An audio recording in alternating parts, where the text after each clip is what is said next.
create the best shopping experience. And we use that as the mantra, right? If a user is thinking about the site's performance, it's only because it's negative. It's never because it's positive, except for us nerds. Like, I guess I might be like, wow, this is actually insanely fast. Like, go out there and do the things, like try and buy fencing online, try and buy 20 by 25 carpet online, get that stuff delivered. You really have to marry that digital and physical and remove the friction. The customer needs to believe it's magic, right? Like everything just works. The complexity needs to stay behind the scenes. It's easy to get wrapped up in your day-to-day and forget to look at what customers are actually experiencing. Be your own customer and shop your site like a customer would to understand their end-to-end journey. If you've worked in the e-com space long enough, there is something that somebody has messed up at some point that you thought was going to be fantastic that just added intense friction for no reason. Hey, everybody. Our 2-year anniversary is coming up with our next episode. So we decided today to rerun our very first episode. And we're bringing this one back because it hit a big nerve and honestly was a lot of why we ended up creating such a successful podcast ultimately. Now, this is a conversation we have with Mike Shady, who ran the online business at Lowe's after 15 years at Home Depot.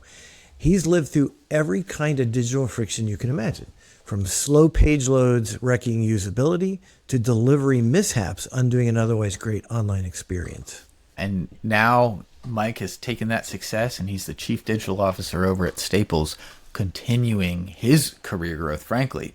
But at the time of this episode, of course, it's still largely about Lowe's and his Home Depot experience, which at a personal level, that was crossing my path with his. So I was able to really relate to him a lot because we actually were on a similar team when I was at Home Depot. And I really loved how he then describes being your own customer as a result of that. That is something that I've talked about since that moment. One of the things that helped me succeed and Mike succeed was being your own customer and going through the buying journey and experiencing it yourself. It's something that's really fundamentally important to be able to identify that friction. He also dropped the ladder analogy, which is one that we've come back to time and time again over the last couple of years, where every smooth step up the ladder is going to build trust with your customers, but one misstep, like a botched appliance delivery, can knock that whole relationship down. And when you fall down that ladder, the higher you up, the harder the fall. Yeah, we get into some more stories talking about things breaking, things being beautiful at test and terrible in production, and all classic usability and functionality problems throughout. It's a really compelling episode. And in the end, that's why we're re-airing this one. It's packed still with practical, still relevant insights about minimizing customer friction. It's likely you missed this the first time, so here's your chance to catch it this time. So trust me, this is really one that's worth every minute of the episode.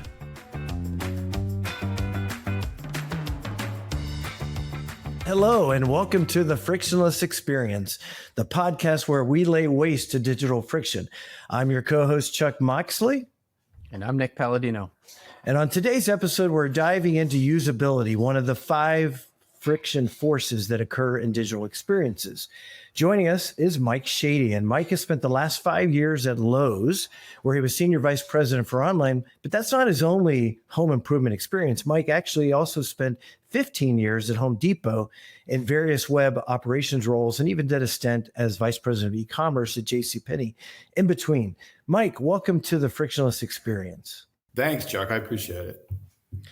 Now, Nick, you and Mike worked together before at Home Depot, correct? Yeah, that's right. That's right. So a lot of that time I was an engineer, and so Mike was my counterpart.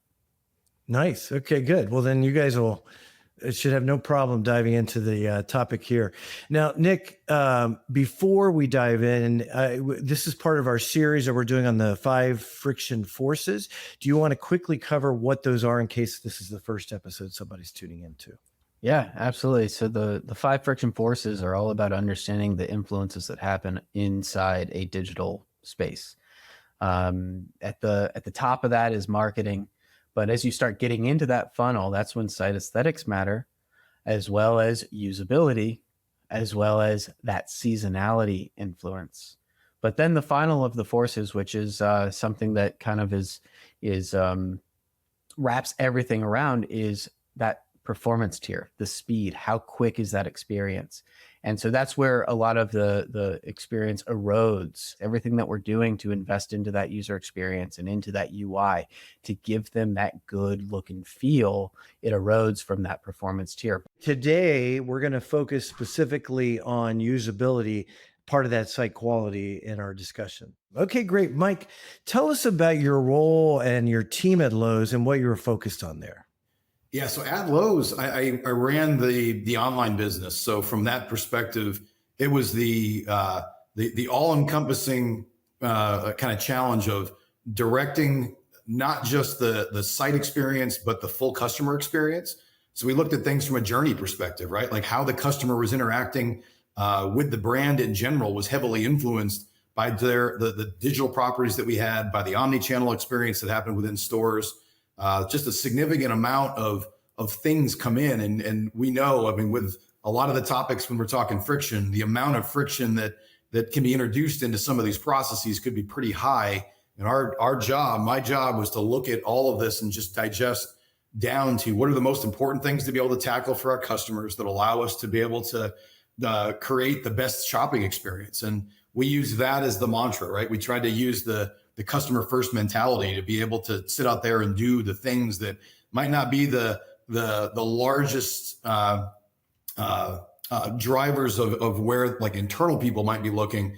But the tie break at all times, if we were debating about that, would be, okay, well, what does the customer want? And we'd focus on what that was to be able to ensure that we were doing our planning and our road mapping around at least them as a focal point, right? So that was the kind of the nutshell version of everything we did. And in the end, I mean, the P&L rolled into me and my team, and we needed to make sure that was reflecting how our customers were interacting with the brand as well. So if we saw problems in the P&L, we went back and we tried to figure out what was going on with the experiences. So we always tied it back together, but we let the financials drive at some points, but we constantly use the customer needs as our North Star.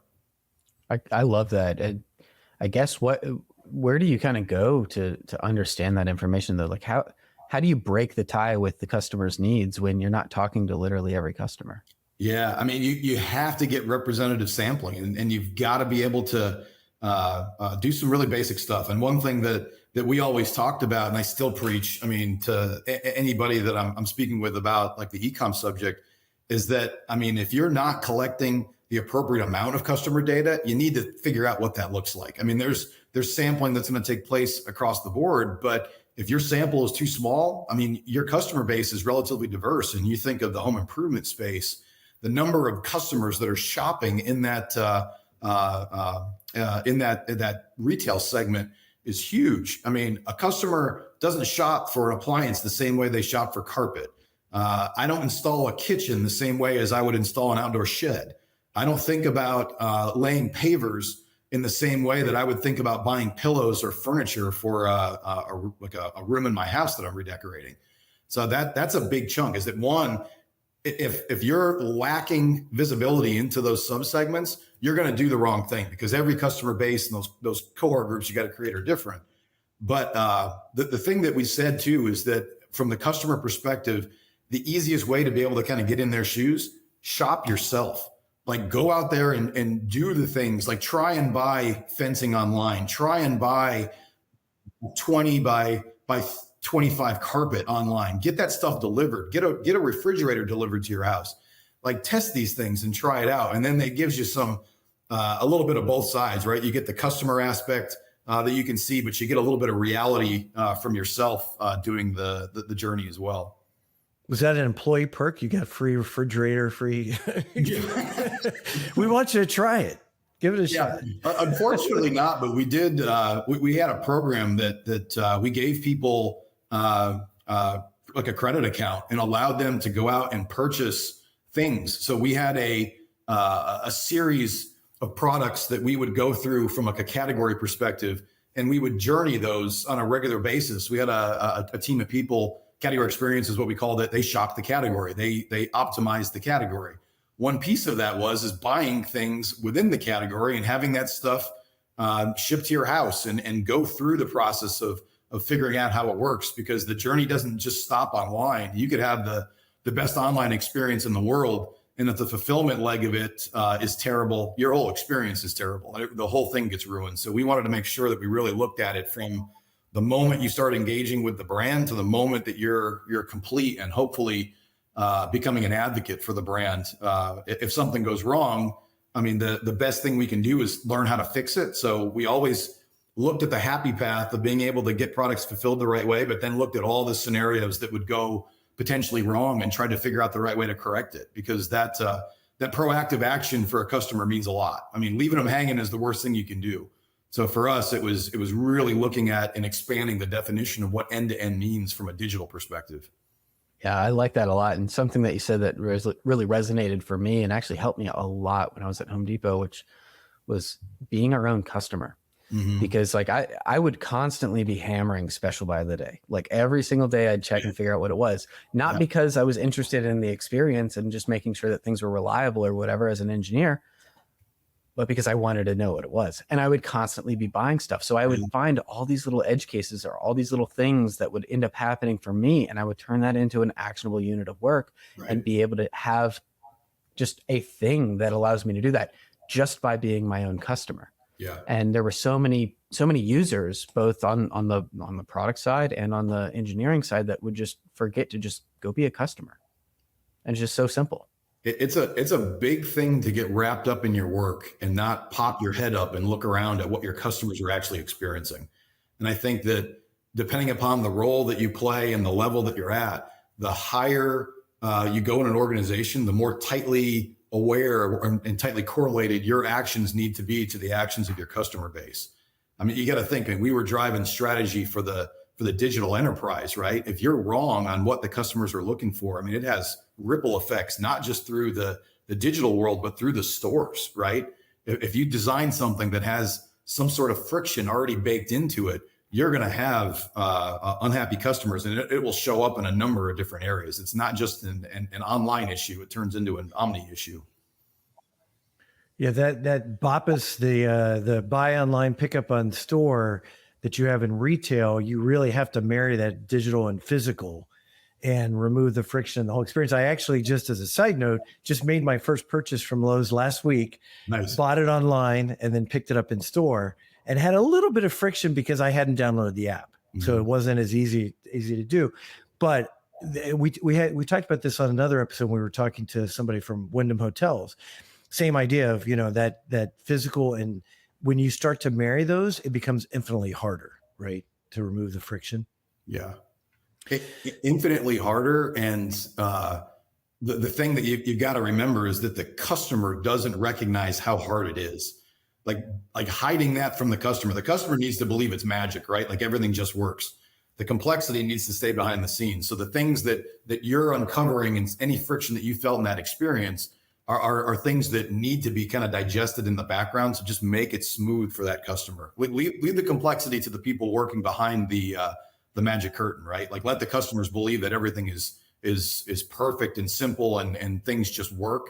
In any case, any place you go, if it's super simple from a experience perspective in a digital format, there is some high levels of complexity that the associates have been able to digest and take out of that process, but leave it in the background to be handled for them. I mean, it's again, however you can make that experience easier for a customer, the better off you're going to be as a company.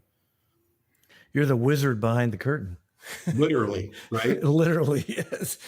So when we think about site aesthetics, how do you define that? What do you define as aesthetics, and what does that mean as it relates to delivering a frictionless experience? Yeah, aesthetics to me, I mean, I go straight to look and feel and base usability. Like there's a lot that needs to be thought about as far as like how branding kind of comes into these experiences. But at the same time, you can have the best branding in the world, but if your search is terrible, your aesthetic is going to be bad, right? I mean, there's a weird blend in the digital space when you bring up aesthetic. A lot of time it's looked at a little bit more to the design and style, but it's so closely paired with functionality in a digital space because everything out there should have a purpose, right? There's a reason for all of the different things that are sitting on a website. And if they look great, it's one thing. But if they look great and work terribly, It's not going to help you, right? So I think my definition of the aesthetic is molded a little bit differently because I constantly look at it from a functionality perspective, and the aesthetic of the journey to me is more important than the aesthetic of the look and feel, even though it's both are really important, right? But I mean, I've got to put more weight on the functionality and how that customer would be able to move through the experience. Yeah, I love that line that you just used, the aesthetic of the journey, which is really powerful. The idea that they have a goal, right? The customer has a goal they're trying to achieve, and anything that gets in the way of that becomes aesthetic is a big piece of that. Mm-hmm. And you talked about looking at all the different segments of customers and different types of purchases. How do you measure the impact of site quality and aesthetics effectively? How do you measure and determine when aesthetics is off or in some way? Yeah, it's funny. I go back. Aesthetic to me is one of those things that's heavily measured. I look at aesthetic as something that has a litany of background details behind it for me to be able to understand if the aesthetic is correct or not. And it's funny because you have to balance a customer aesthetic a little bit with what the business goal is. So there's always a balance in between what you're trying to do. And there's things that are out there that if I see certain metrics go sideways, like take an aesthetic, take a very pleasing aesthetic experience and wrap it around like say a slow page load time.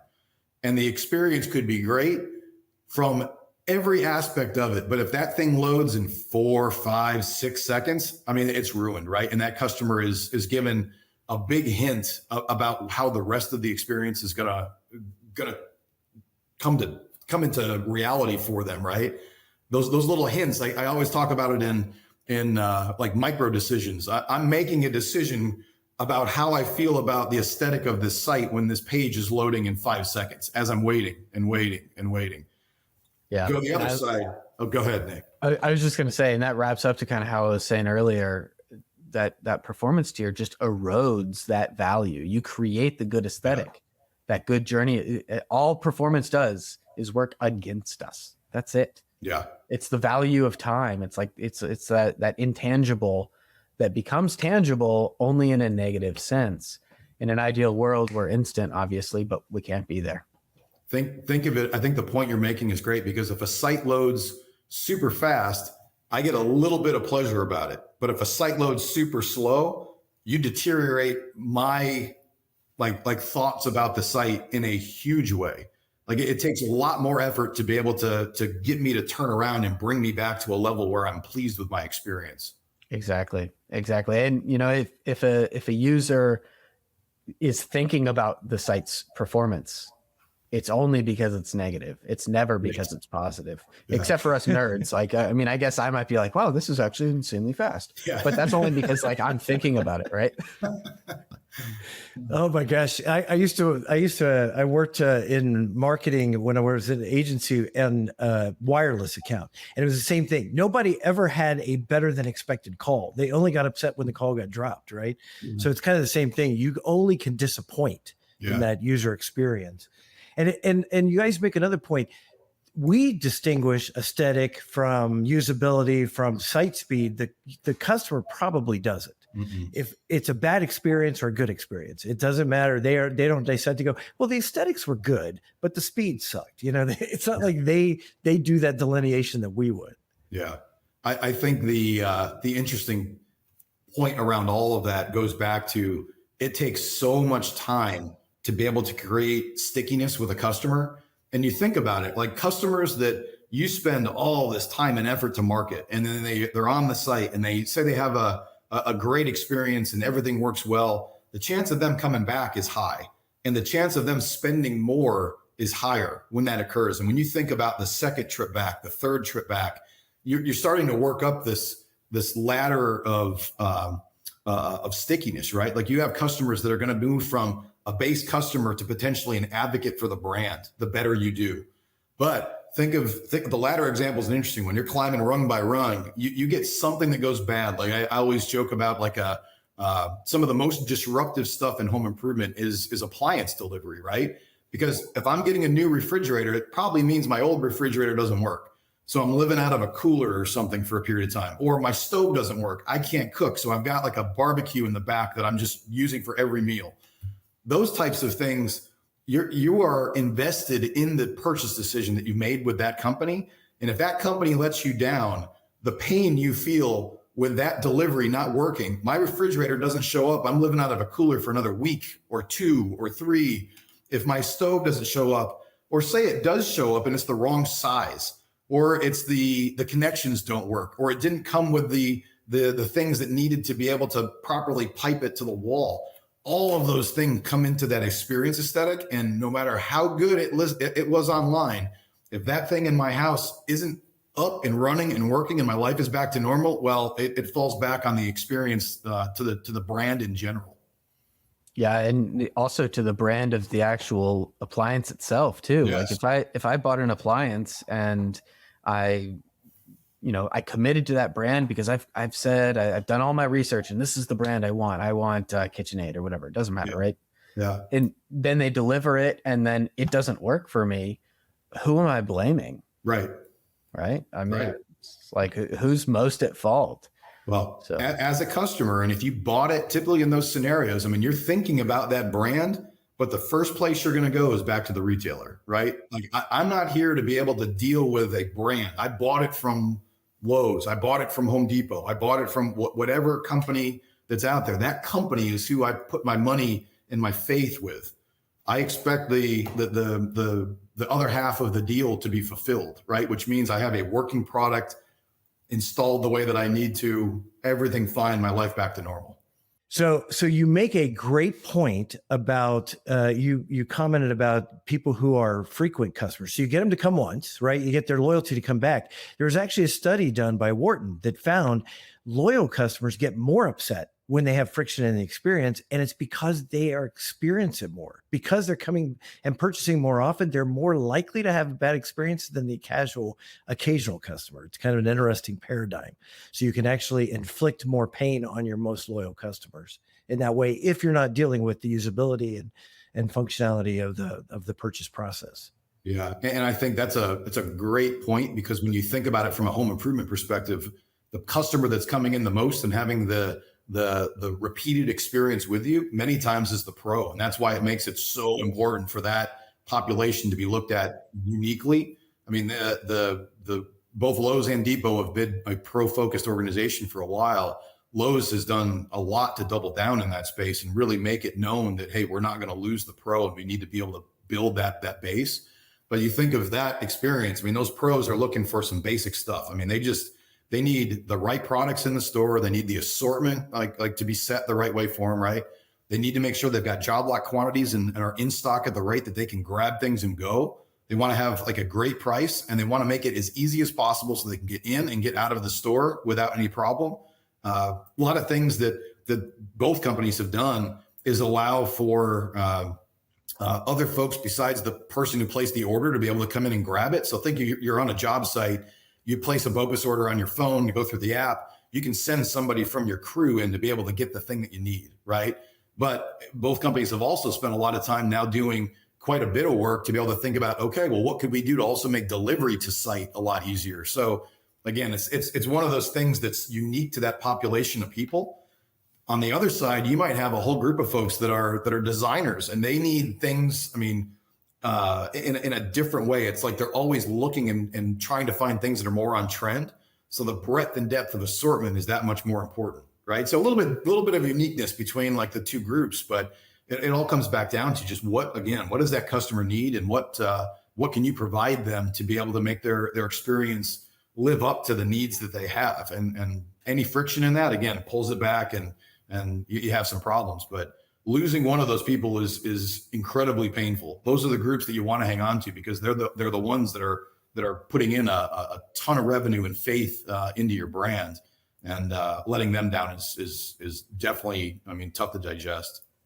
I like your ladder analogy. As you're climbing the ladder, each time you come through, what happens if you fall off the ladder at the top? That's not too nice.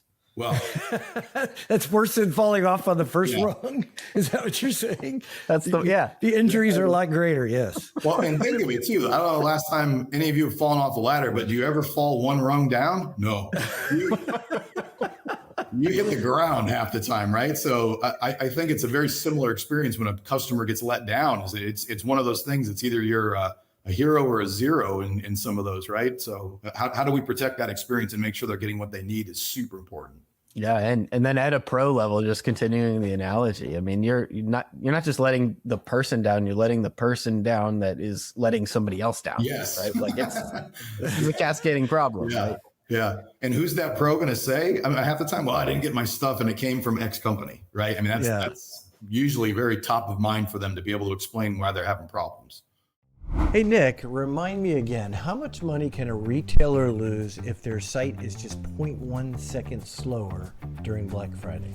Millions. And I'm not exaggerating. We've seen it in the data. Which is why we've pulled together the 2025 Black Friday Cyber Monday Performance Playbook. Yep. And that's real tactics from top retailers, includes core web vitals, performance budgets, checkout speed tips, and more. If you're prepping for Black Friday, you need this. It's free, ungated, and honestly, could save your holiday revenue. Download it at bluetriangle.com/ebook. Or we'll put the link in the show notes. Did you all create different digital journeys for the pros versus the consumer, or for designers versus consumers, or are they all on the same digital journey? No, it's definitely separate. I mean, like there's unique pro experiences completely. Like both Depot and Lowe's have, pro versions of their websites. So it's completely tailored to what they need. And it brings a lot of other elements in that might not be necessary for a common DIY shopper. But for a pro, you think of the things like I constantly build decks, right? I know that I need X many boards, X many nails, this many cans of stain, whatever for it.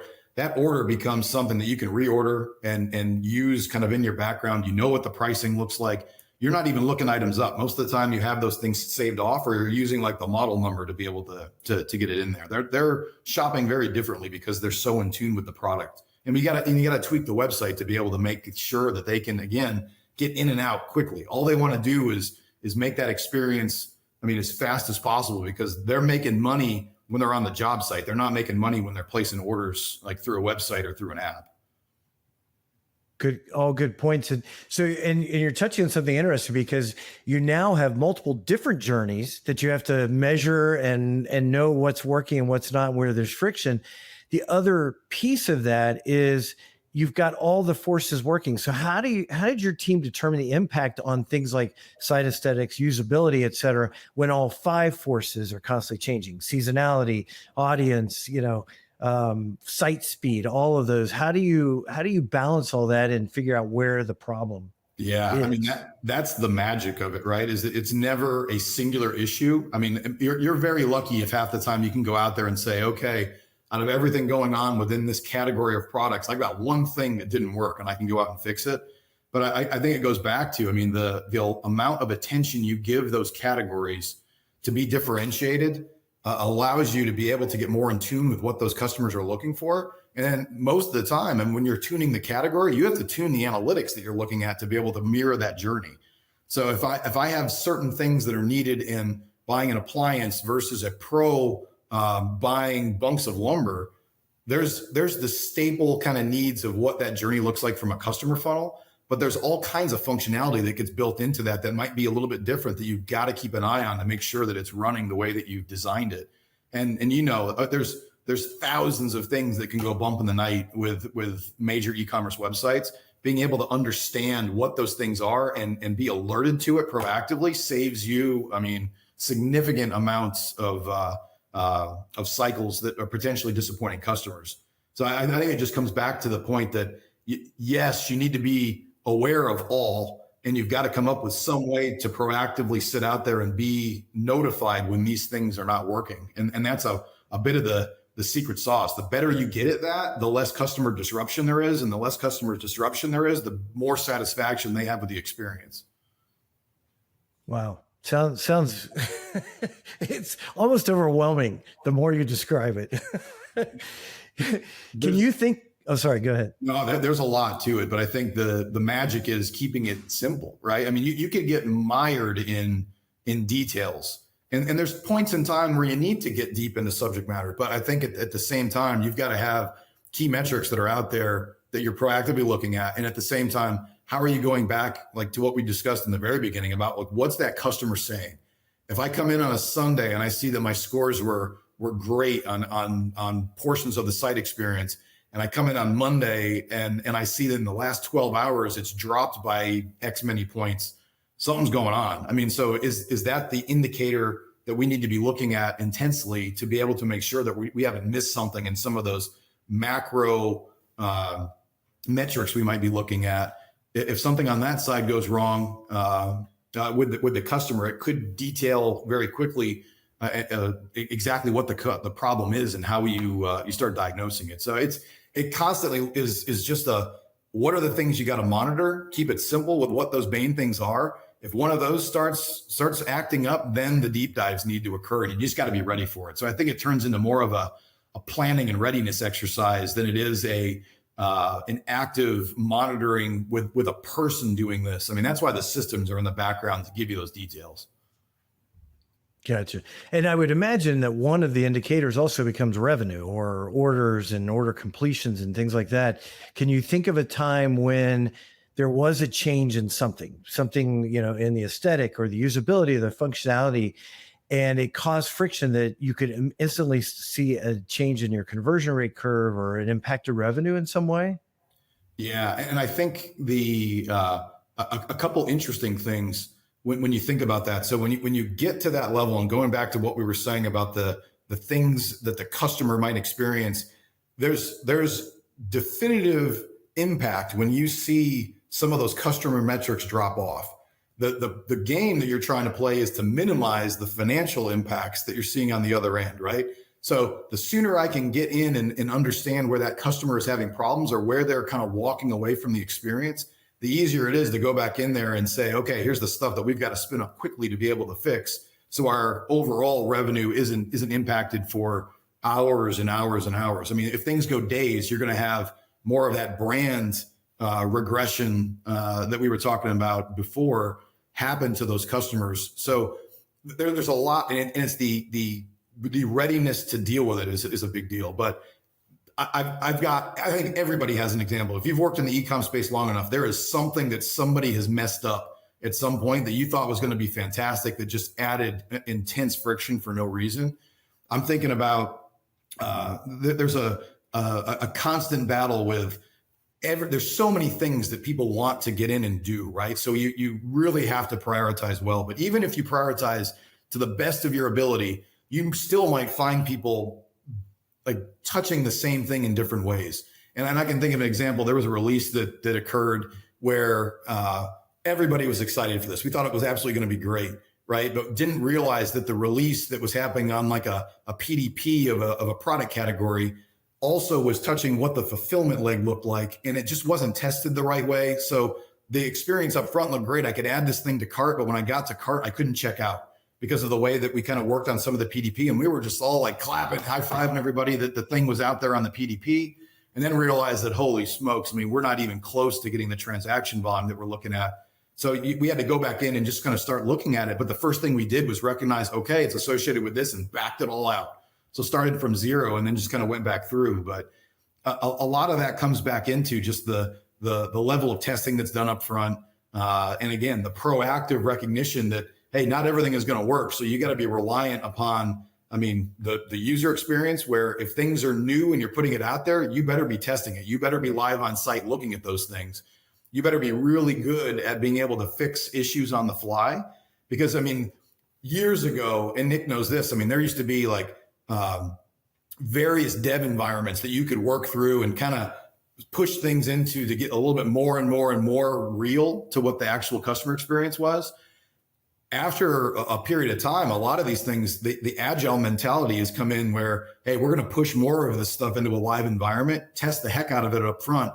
But if something goes wrong, we're going to be that much more nimble to be able to fix it, to skip a lot of those those dev layers to be able to just push things faster, because everybody is trying to do that, right? Like throughput is the thing that we're trying to do in all cases. No matter who you're sitting with or what company you're working for, there is somebody out there that's better than you at something that you're aiming to be able to try and tackle. And speed of execution and speed of delivery of that functionality becomes the biggest thing. But I think the evolution of how software has been developed and where those points in time kind of reflect back to what it means to get things out to market faster is a big deal. And that's where a lot of that, has come into play. But you have always got to be ready for when the thing goes bump in the night, because it's going to happen, right? There's no such thing as everything being clean, and you just got to be ready to deal with it when it goes down.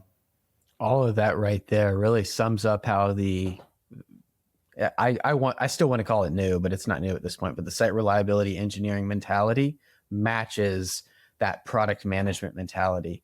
It's really kind of a nice match made in heaven, frankly. The two of them really work together. It allows for that nimble, agile mentality that you're going towards that product focused thought process. So you're a little bit more micro siloed, you're quicker to production. But man, your story also reminds me of one, and I don't know if you were still at Depot or not when this happened, but there was a vendor that ended up deploying a change. They thought nothing of it because they applied it to every single brand out there that used their stuff. It ended up crashing JavaScript. And so in the way that our PDP page was set up, it ended up creating that the add to cart button would not work because JavaScript wouldn't function. I was there. I remember that. Yeah. I figured you would be. Yeah. And that one, man, painful. Very painful. But thankfully, thinking that site reliability mentality, we had a feature switch to be able to turn off that specific vendor at an instant. So it didn't end up impacting our business too much because we had that bump in the night, just like you're talking about, to be able to respond to it and be able to quickly get to it. And before traffic ramped up in that morning, we were already live and kicking. And that, every brand out there can't say the same thing. That they probably had JavaScript down for, who knows, a week. I don't know how long it took because we kept it off. Yeah. I do remember getting that phone call when all that happened. And it was, you talk about all hands on deck. That was a big deal. That was. Yeah. That's not even the most severe one that happened. And I feel like I can't even talk about the most severe one. Some of the most severe I've pushed in the back of my memory to not record because it's just traumatic, right? But yeah, it happens. All right. So we've talked a lot about the problems that can come. Can you think of an example? Let's go the other direction, where maybe you saw an indication where there was friction and you were able to use the tools that you had and the different teams working together, and you came up with like a new aha that dramatically improved the experience in some way that maybe you wouldn't have even figured out if you hadn't identified that friction as being a problem. Yeah, for sure. There's a lot of those. I think that's the more common thing. I say that knocking on wood to make sure that something doesn't happen bad to anywhere I've worked. But when you think about that, the proactive nature of it is what you design your team around to be able to identify and charge to be able to fix. I mean, a lot of the work that we did on prioritization of road mapping was done to be able to hit those things that we know have friction included in it. And you try and make sure that you're working on the top things. So there's a lot of good stories around those. And I think that there's a simple one that I remember, but we were working on an app. And when you brought the app up on certain pages, there were promos that were being pressed into the top hat on the app, right? We didn't realize that the top hat was covering 2/3 of the product page that the customer was trying to see. So everybody's all excited. This promo should be doing great. Things didn't work the right way, but that was only in very small sections. And somebody found that and literally made some quick changes and changed the dynamic of just how that category on the app was trending, because it wasn't something that anybody ever had discovered. It was just within that category, the way that it was set up, it was just a little off. So take that as an example. That was somebody doing proactive search out there, looking at categories from like a merchandising lens going, I have no idea why this thing is underperforming or this category is so low. It seems to be doing everywhere. I see there's market share gains taking place with our competitors.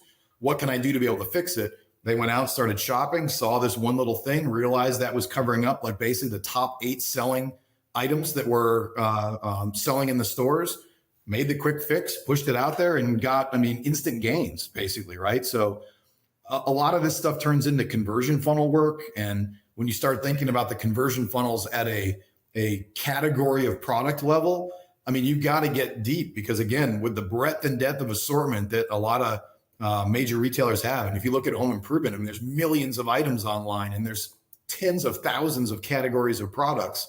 How each of those work is just a little bit different. And there's examples all over the place of functionality that was proactively thought through to be able to improve experiences.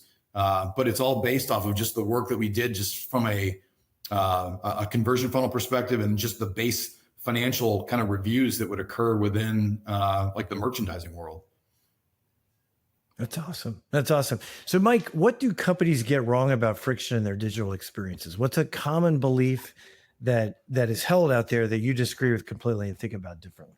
Yeah, I'll do one that's relatively general. And I think it's something that we touched on a little bit, but companies that think they know best are the ones that very, very frequently will trip over themselves all over the place and develop a customer experience that's not tuned the way that they need it.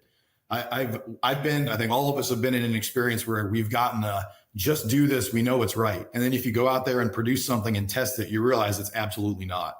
So I think it's the realization that you don't know everything, and you really need to make sure that you're doing the diligence to tailor your work to your customer base.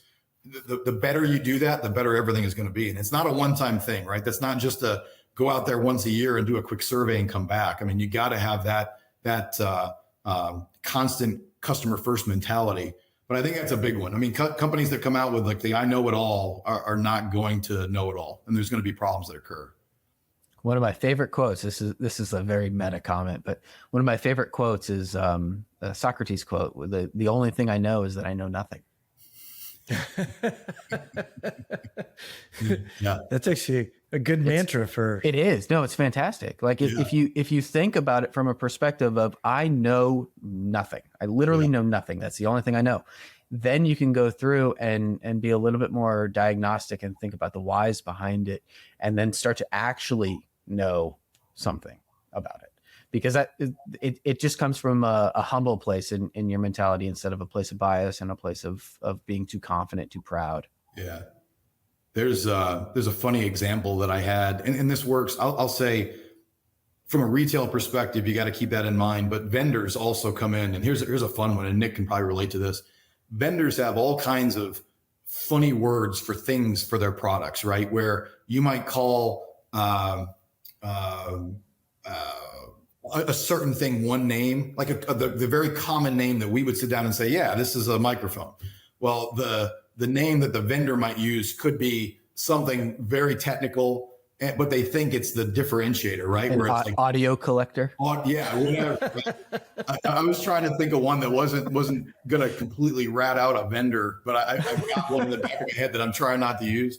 But there was one of these that when you think about that, if I'm sitting around in a very base example is that if I've got a thing that has a local name, don't try and use the industry name or the industry kind of terminology around it. The vendor needs to be smart enough to go, okay, what does a customer call this thing, right? And use that name. From an online perspective, I am always astounded at the level of search that's occurring for terms. And over the years, there's full sentences that are being placed into on-site search these days, but the level of detail that you can get by investigating what those customers are looking for to be able to tune what you're seeing in your assortment and the terminology being used is crucial, right? You just get some things every once in a while where like, oh my gosh, I'm an idiot, right? Why did I ever utilize that term? But when I know that it's this, but it's know the customer. What does the customer want, and be able to use it, and just make sure that,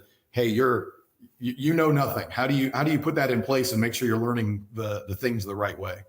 Yeah. And that actually reminds me, I feel bad for not knowing which of the two brands it was. It was either Lowe's or Depot, but they have a campaign out there right now on their app where it's like a what's it thing, and then you take a picture, and it's about tile. The actual ad. It's funny that I know like the ad itself. I know everything about it, but I did not capture the brand. Yeah.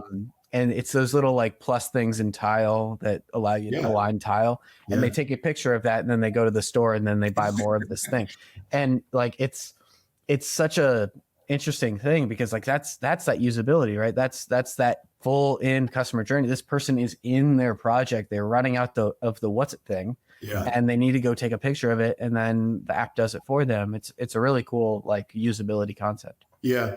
And that's a great one, because I mean, and think about this going back to our pro conversation, because that pro knows that thing is a quarter-inch tile spacer, right? Yep. Me sitting in my bathroom trying to place my tile on the ground, I need the X thingy to be able to put between the tiles on the ground. Right. I mean, you literally see people typing stuff like that, right? But I mean, again, the pros out there saving that thing, they probably know the model number that they need, right? Me, I'm trying to figure out how to do it. That visual search piece is a cool way to be able to overcome some of the issues. Like you think of names that people don't know. I love the example that one year we onboarded a bunch of finials, and I was like, a finial? What are we doing, right? But we had just gotten heavy into standalone lights. And everybody that was buying those lights wanted to exchange the finial that was on it to be kind of styled to how they wanted their room to look. We put like 15,000 of those things on there, and you should have seen the term finial is not one that's known very well across the I would say a lot of customer bases. And people would put like the puller chain thingy dangling on the bottom. Something like that, right? But visual search, hey man, you can figure out what that is right now, and you get a little vocabulary expansion when you learn the term finial. Yeah, I mean, you just taught Chuck finial. I know that. You're 100% correct.